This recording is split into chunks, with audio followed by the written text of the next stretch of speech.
at the White House. There was a, right now happening in D.C. is a young black conservative summit put on by Turning Point USA. Charlie Kirk, of course, is with that group, and also Candace Owens. You know, she's all of a sudden the it girl among conservatives. Brandon is raising his eyebrows, and of course, all of a sudden Kanye is praising her, and she's got 800,000 Twitter followers, and folks are doing these glowing profiles of her. Well, here's the deal. Their conference started yesterday. Last night, Donald Trump Jr. He, of course, spoke to them. I'm going to pull up one of his tweets earlier. So one of the things they were complaining about, major media not covering it. Well, here's the deal. We actually tried to get credentials to cover the summit. We got a letter from them saying we were approved. Then it was like, oh, I'm sorry, my bad.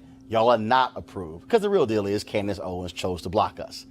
She's blocked me on Twitter because she can't actually stand a level of accountability. But see, here's the problem. They don't control the White House.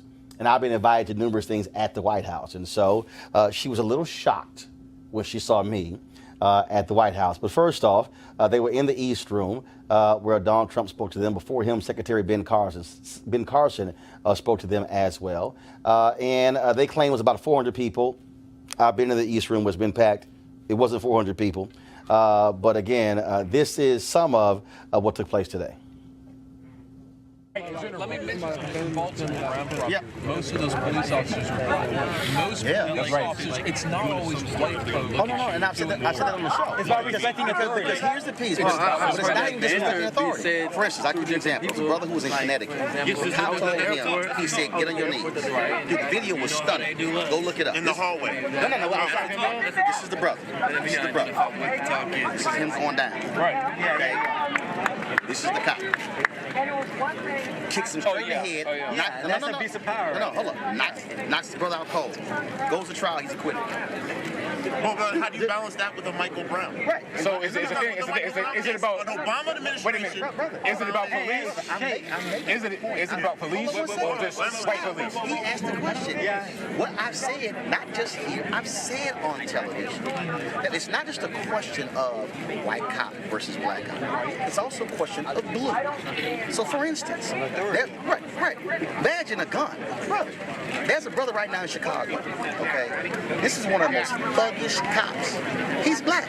They've had 30 cases that they've had to actually get rid of because he was involved in those 30 cases.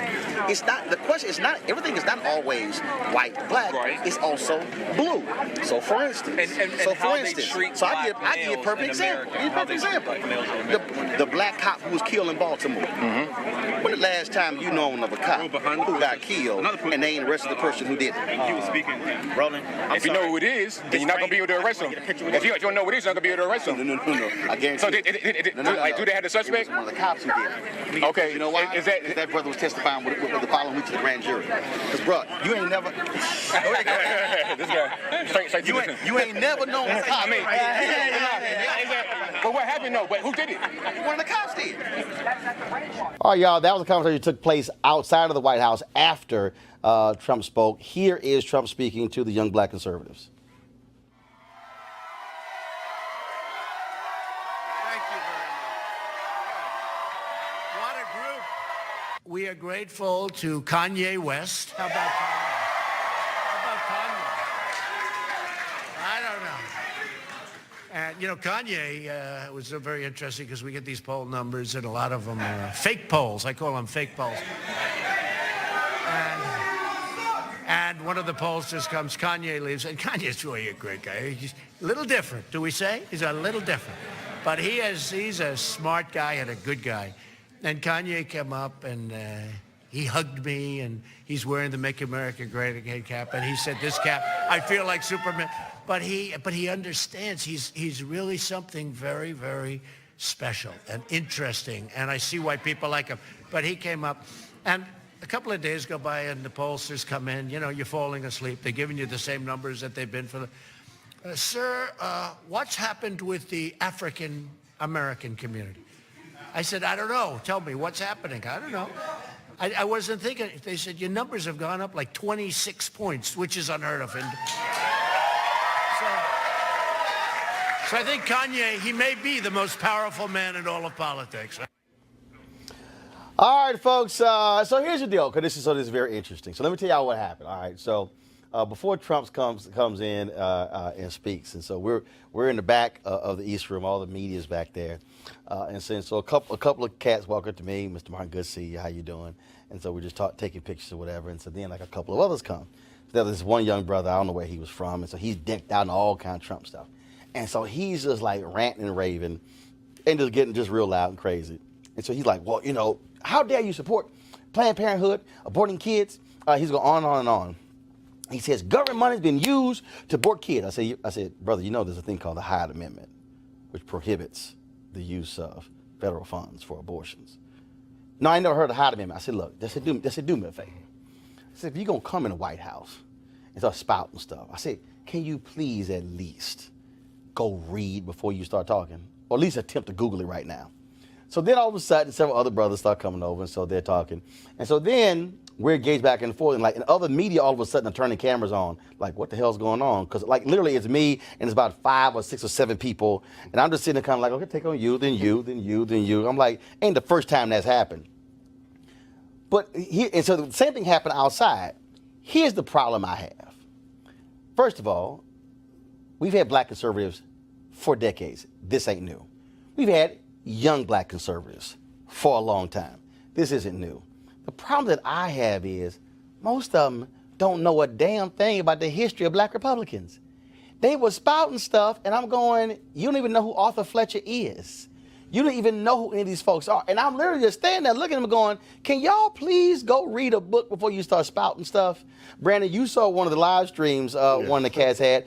And again, that was really my biggest, they're following behind Candace Owens like she's the black messiah. And she about as deep as mustard on a hot dog. So yeah, the reason I raised my eyebrow when we mentioned Candace Owens is, again, I think the Republican Party is big enough tent for all people.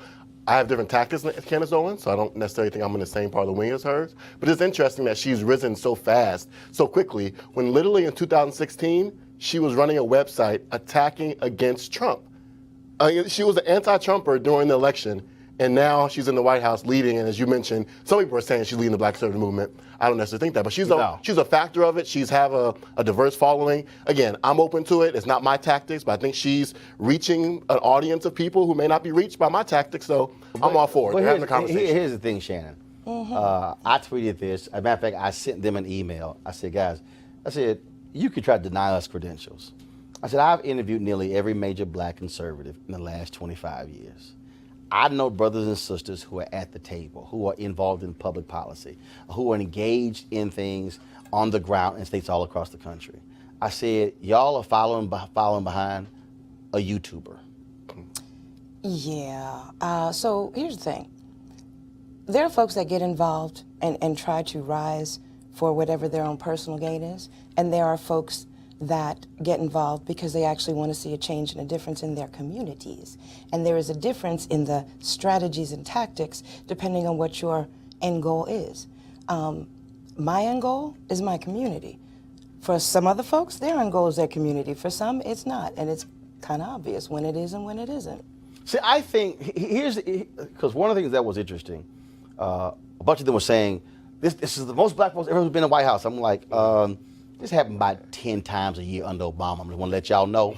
I said, matter of fact, last time I was here, this whole room was filled, the hallway was filled, the other room was filled, and the foyer was filled. I said, so y'all may want to pump y'all brakes.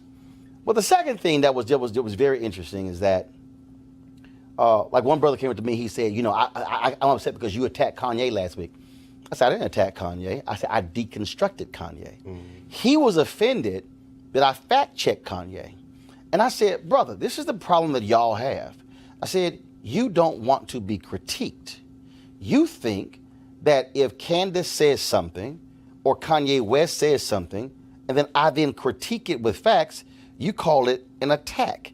I said, that's not an attack, that's a critique. I said, he's like, well, I just don't believe black people should be attacking black people. I said, well, don't say something that's wrong. I said, you're running, and they literally remained just spouting stuff off that there was no substance there, Brandon. Yeah. And that was the issue that I had the most, that they were just, like, you saw it, the one guy was like, well, you know, we got to end welfare. Like, Section 8 housing. Bruh, that's not welfare. Yeah. That's Section 8 housing. Different Typically, age. when you talk about welfare, you're talking about SNAP programs and things coming out of the Department of Agriculture. And it was like buzzword. It was just buzzword versus, I said, either y'all want to have a conversation that's about public policy and issues. Because one of them said, well, Democrats, it's like, let me just keep giving that votes to Democrats. And I said, and tell me when the Republicans show up in black communities to compete for them.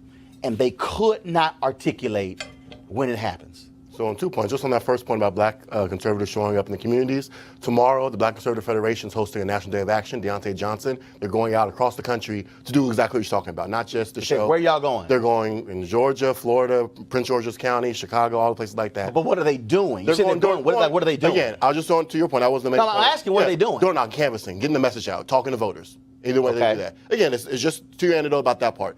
Not a lot of them are doing it, but I want to give credit to the Black Conservative Federation for doing that. But to your other point about not How many cities are they going to? You got to check the website, at least 10 or so. Okay, all right. Yeah, well, check it out. But anyways, the main point was, to your point, I agree about not being willing to be critiqued. I think the problem in politics today is that we have tribes in both parties who go to their corners and don't like to have a conversation. I want to give credit to your show. Every show you have a conservative or Republican on the show. More than any other show I've seen, either on basic cable, premium cable, or online. And I think that's what we're missing is this ability to have a conversation and be contrite. I think iron sharpens iron, and I think what you saw today outside the White House talking to a lot of young conservatives who've never had a conversation with someone outside of the thinking zone. Oh, no. Trust me. And they were trying, and I was laughing at them too, because I said, look, if you're going to come for a big dog, I said, you better bring your stuff together. I said, I'm going to embarrass you.